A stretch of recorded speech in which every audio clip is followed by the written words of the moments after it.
ओम गुरु ब्रह्मा गुरु विष्णु गुरुदेव महेश्वर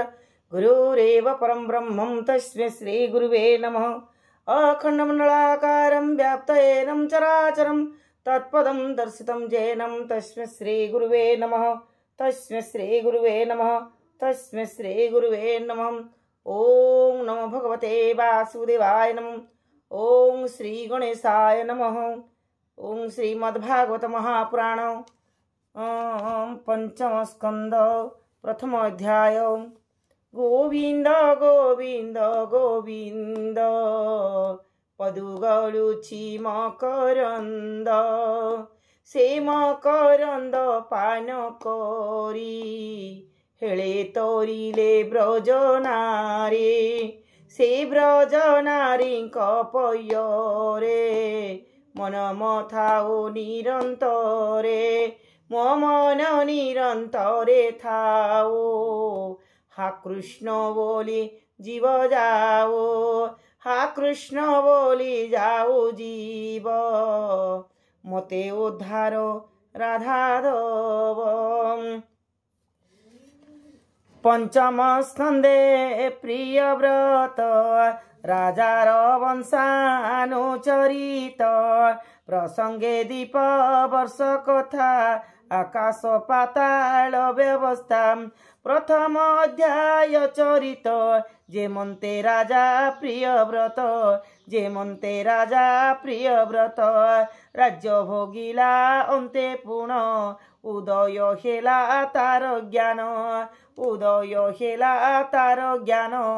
राज्य भोगिला अंते पुण परम पुरुष गोविंद ताहांक चरणार बिंद ताहांक चरणार बिंद परम पुरुष गोविंद तहु गलई मकरंदे ताहा जे पिबंते आनंदे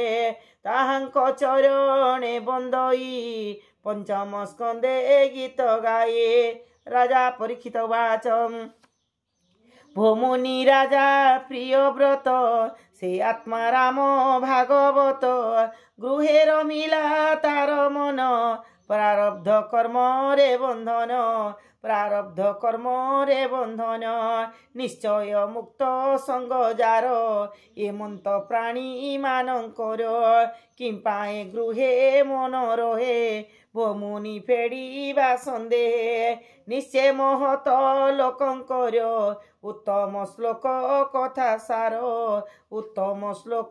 कथा सार निवृत्त चित्त से हुअन्ति से किंपा व्यर्थ आचरन्ते ए मते संशय बहुत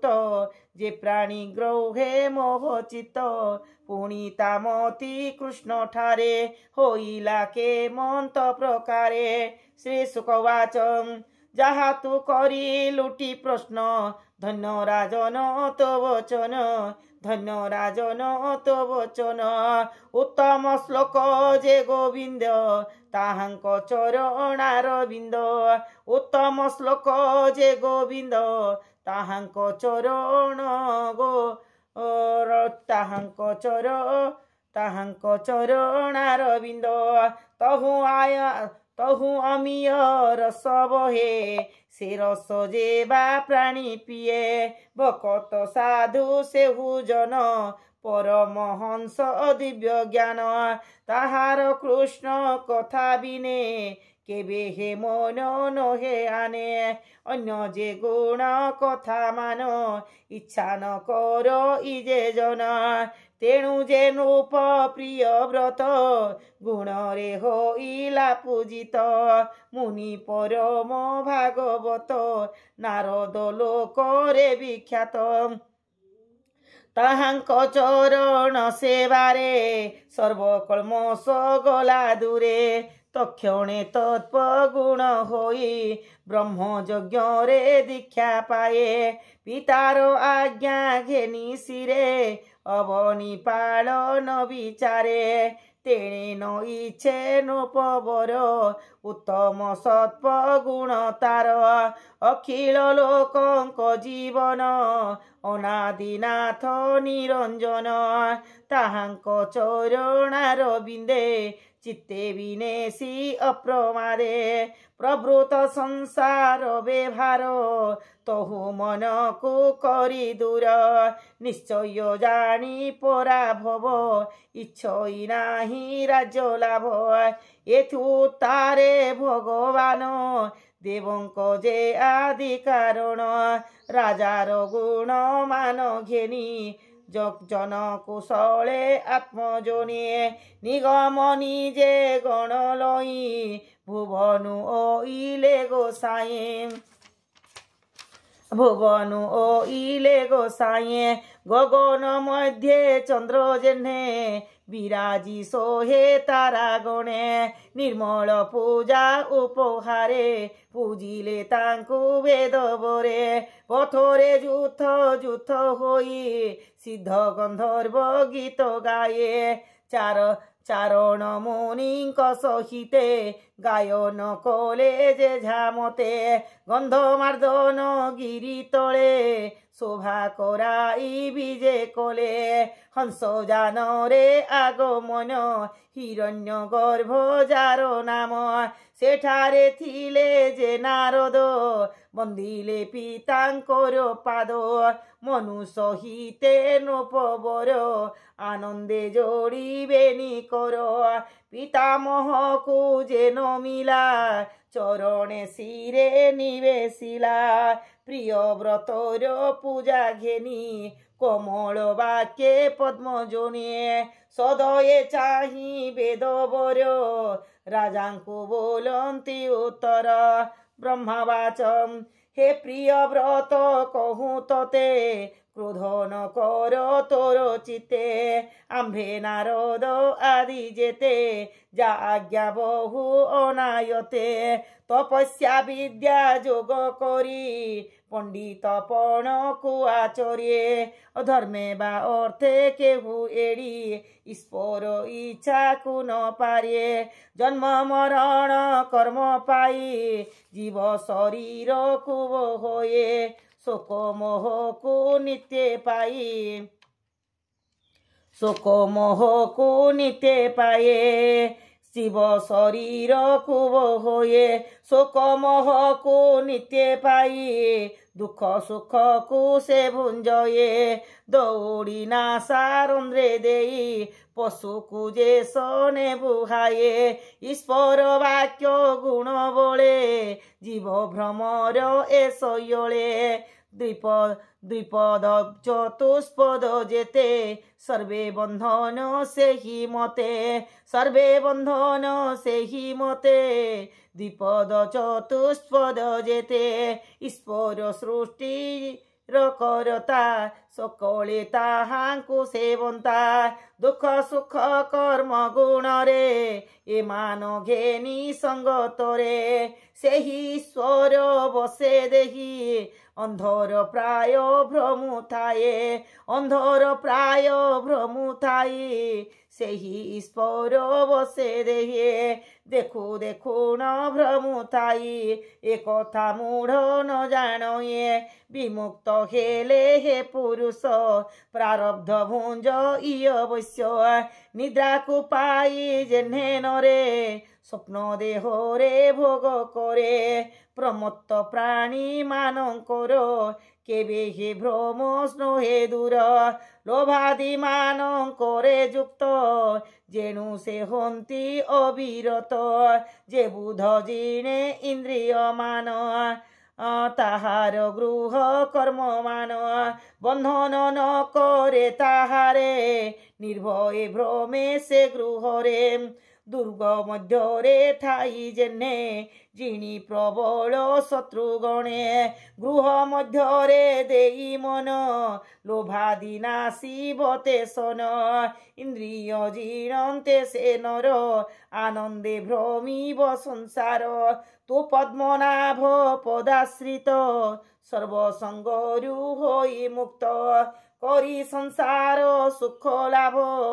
अन्ते परम गति लाभ श्री शुकवाच शुण राजन परीक्षित তদন্তে রাজা প্রিয়ব্রত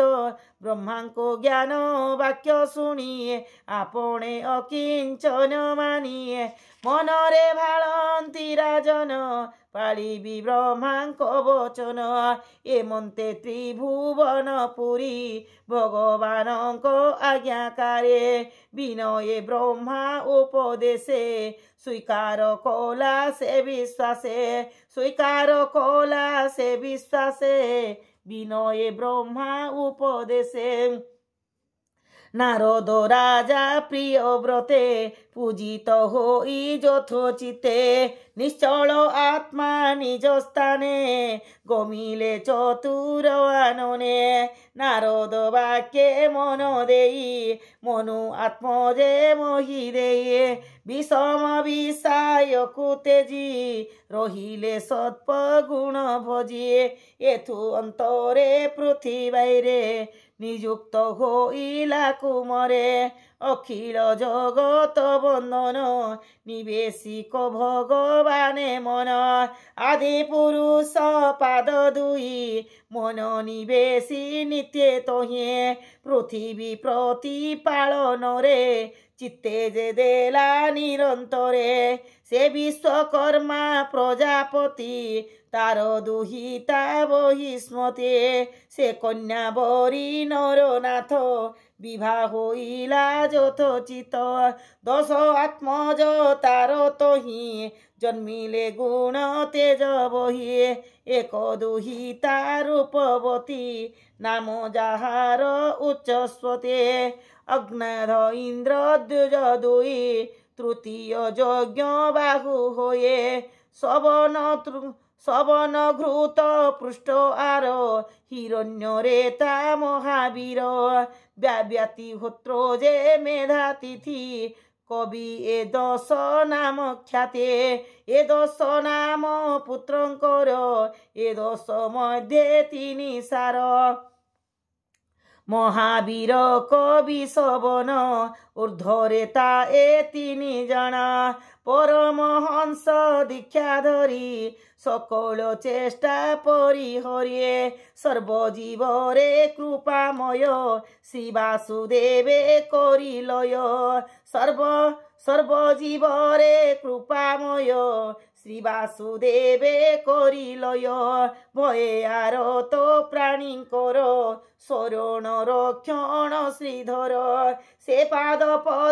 সে পদ্ম পাদ আশ্রয়রু নিরতে নাম কীর্তনরু পরম ভক্তি প্রভাবরে দয়া বহিলে প্রাণী ঠারে ভাবে নির্মল চিত্ত হই হরি সর্বভূতে দেখই সে মহাপ্রভু নারায়ণে নিত্য উজ্জিলে দাসপণে দ্বিতীয় পত্নী গর্ভে তার হইলে তিনি যে কুমর উত্তম তামস রৈবত মনুরে হইলে বিখ্যাত এমন্ত পুত্র মান ঘেনি সে রাজা চিরকাল পুণিয়ে সুবাহু বল বীর্য ধরি পৃথিবী নিষ্কণ্টক করে সে রাজা পুরুষার্থ করি ধর্ম পথ আচরে সে রাজা পত্নীর বিষয়ে প্রতি দিবস স্নেহ বহে সে পত্নী নব যৌবনে মন্দহাস অবলোকনে বিহার তার সঙ্গে করি তা বসে নহে দণ্ডধারে বিবিধ ক্রীড়া নানা রঙ্গে দিনহর ই তার সঙ্গে এমন্ত রাজা প্রিয়ব্রত রাজ্য পালনে হেলারত প্রজাঙ্কু পালন্তি হরসে একাদশ অর্চুদ বর্ষে একাদশ অর্বুদ বর্ষে তাহাঙ্ক বেণী ভুজ তলে বিপক্ষ পক্ষ তাকু ভজে এমন্তে নির্ভয় মনরে আনন্দে সংসারে বিহরে মেরুকু সূর্য যেবে যায় তেজরে প্রকাশ যে হয়ে তেজ সূর্য তেজ গঞ্জয়ী তপস্যা বলে বিরাজয়ী আরোহী জ্যোতির্ময় রথে প্রকাশ করাইবা অর্থে রজনী দিবসে ভ্রময়ী দ্বিতীয় সূর্য প্রায় হয়ে এমন্ত জানি বেদপতি আসি মিলিলে তার কতি সস্নেহে কহে বেদবর এ নহে তুম্ভ অধিকার সে রাজা রথ চক্রে গার হইলা যেতে কবিস্তার তেণু শপথ সিন্ধু খেলা পৃথিবী সাত ভাগ কলা শাল খালমূলি জম্বু প্লক্ষ ক্লুশ পুষ্কর আউ ক্রঞ্চ এপরি সপ্ত দীপ খেলা সে রাজা আনন্দে বুড়িলা পুত্রଙ୍କୁ ଅଧିପତି କଲେ ରାଜ୍ୟ ବିଭାଗ କରିଦେଲେ ଦୁହିତା ଉଚ୍ଚ ସୋତା ନାମ ତାହାଙ୍କୁ ଶୁକ୍ରେ କଲା ଦାନ ତାହାର କନ୍ୟା ଅନୁପମ ହୋଇଲା ଦେବଯାନୀ ନାମ ଏଥୁ ଅନ୍ତରେ ରାଜା ଚିତେ ବୈରାଗ୍ୟ উপুজে নিরতে মনে বিচারে নপনাথ সুনিন্দা কলা কবহুত স্ত্রী সঙ্গে আসক্ত হইলি বড় অসাধুপণ কলে এণু ইন্দ্রিয়ে বশ হয়ে অবিদ্যা বিষয়রে থায়ে এণু এধিক মো জীবন বিস্ময়ে ভালন্তি রাজন ইষ্ট দেবতা প্রসাদরে বৈরাগ্য জাত তা মনরে বিষয় চেষ্টা পাশরিলা ইন্দ্রিয় মান নিরোধিলা বিষয় চেষ্টা পাশরিলা রাজ সম্পদ নইছিলা পুত্রଙ୍କୁ ভাগ করিদেলা স্বপত্নী তেজি মৃত প্রায়ে মুক্তি ইচ্ছিলা নূপরায়ে মহানুভব ভগবান নারদ ব্রহ্মার নন্দন তাহাঙ্ক পথে আশ্রে কলা নিশ্চয় নিবৃত্ত হইলা ଯେଉଁ ରାଜ୍ୟର ଏତେ କୃତ୍ୟ ଯେଉଁ ରାଜାର ଏତେ କୃତ୍ୟ ଗାୟନ କରନ୍ତି ମହତ ପ୍ରିୟ ବ୍ରତର କଲା କର୍ମ ଏହାକେ କରିବାକୁ କ୍ଷମ ତାହାର ରଥ ଚକ୍ର ମାର୍ଗେ ସପ୍ତ ସମୁଦ୍ର ପୃଥିଭାগে ଭାଗ ବିଭାଗ মহি করি দীপ উপদীপ বিস্তারে যেবা কলা মনু কুমর পৃথিবী স্বর্গ আচগোচর সে প্রিয় ব্রতর মহিমা ত্রিলোক্য নাহি তা উপমা প্রিয় অখিল জনঙ্কর মহামহিমা অগোচর প্রিয় ব্রত রাজা চরিত কহইবি প্রজগন্নাথ প্রিয় ব্রত রাজা চরিত ইতি শ্রীমদ্ভাগবতে মহাপুরাণে পারমহংস্যা সহিতায়াম পঞ্চম স্কন্ধে প্রিয় ব্রত রাজ চরিত নাম প্রথম অধ্যায়।